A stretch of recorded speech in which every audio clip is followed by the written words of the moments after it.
Today we're going to calibrate this Foxboro DP transmitter, and all it does is it's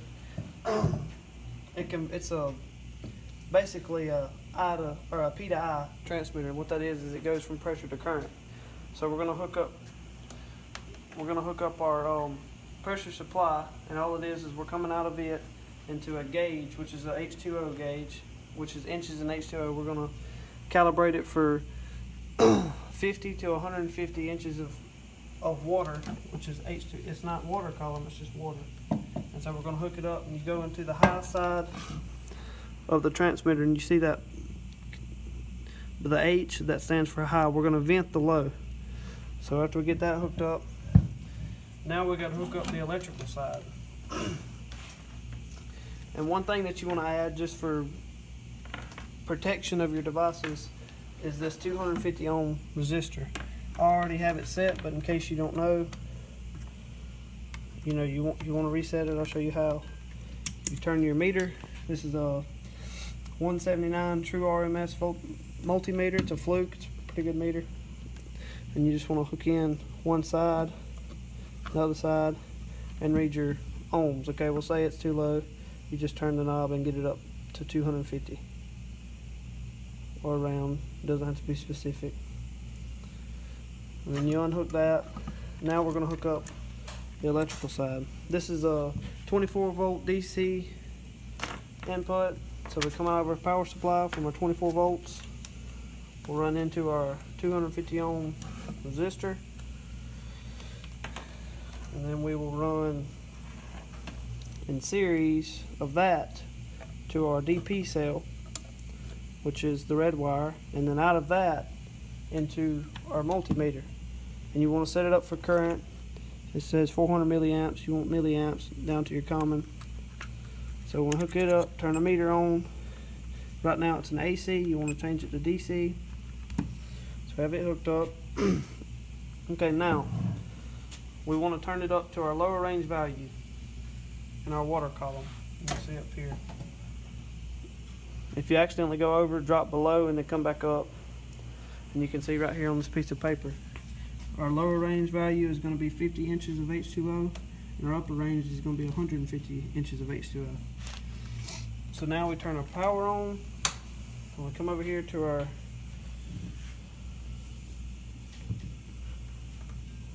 DP cell,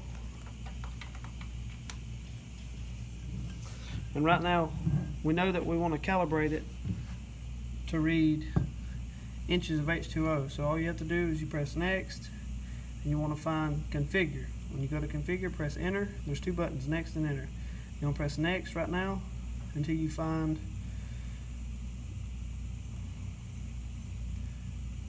M1 EGU. Press enter. No, never mind. M2. Rearrange. No, I missed it.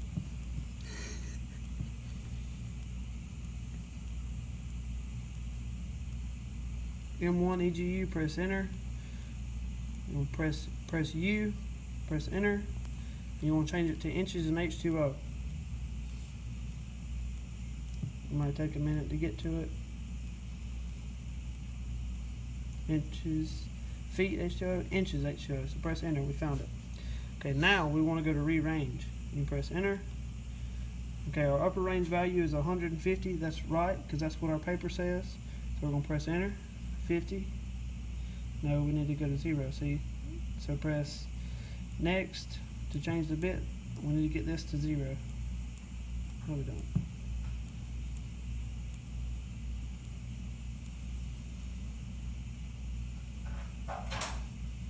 That's upper range. You got lower range on.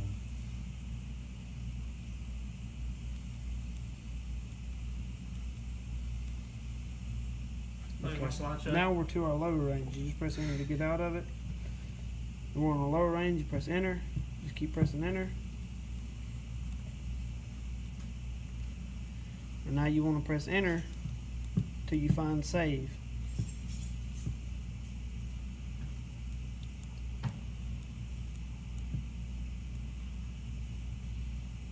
Okay, now, right now we have our gauge set to 50 inches of H2O. And as you can see, our multimeter is reading 3.9, but we want to have it a little bit better than that. So now you'll press next, and you see calibrate. You press enter. You want to go over and it says cal low range value. So you want to make sure that this is on 50 because that's your lower range value. We can press enter, and it'll say cal weight, and it'll kind of shape it up. If you can see both. Sometimes it takes a minute. Okay. Alright, now you can see it's a little better. It's 49.99. Over here it says 4. Okay, so now we want to do the same thing with our upper range. So it says cal upper range, press enter. But I'm gonna go up. It's gonna say bad band.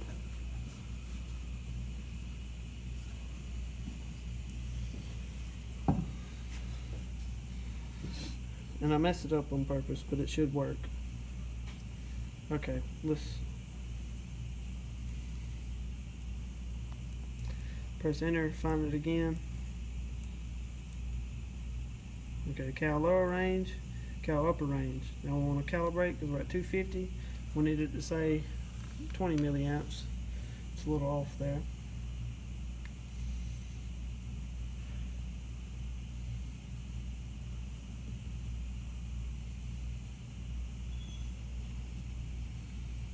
Okay, now we're almost perfect with 20 milliamps. Okay, so now we want to do our 5-point test. And all we have to do is you press next, next, next, next, next, next, and save. You always want to save when you get done.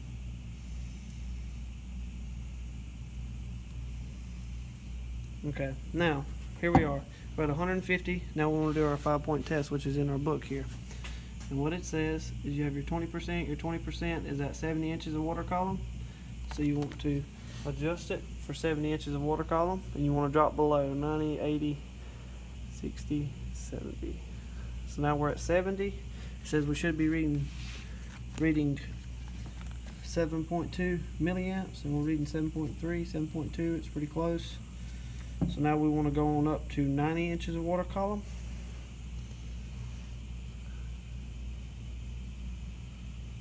Okay, now we're at 90, and we're reading 10.35, which is pretty close. It's 10.4 is what we need.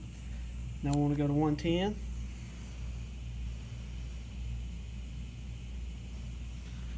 Okay, and we're reading 13.6 exactly. So here we go, and then now we're going to go to 130.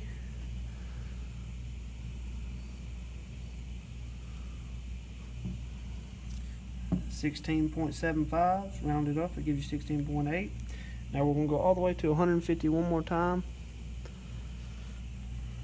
and it'll give you just a little bit more. Now we're at 20 milliamps, 149. It's all showing, so it's pretty good. And then you can go back down just to check yourself, but you always want to drop below. So here we are, we're at 16.75. At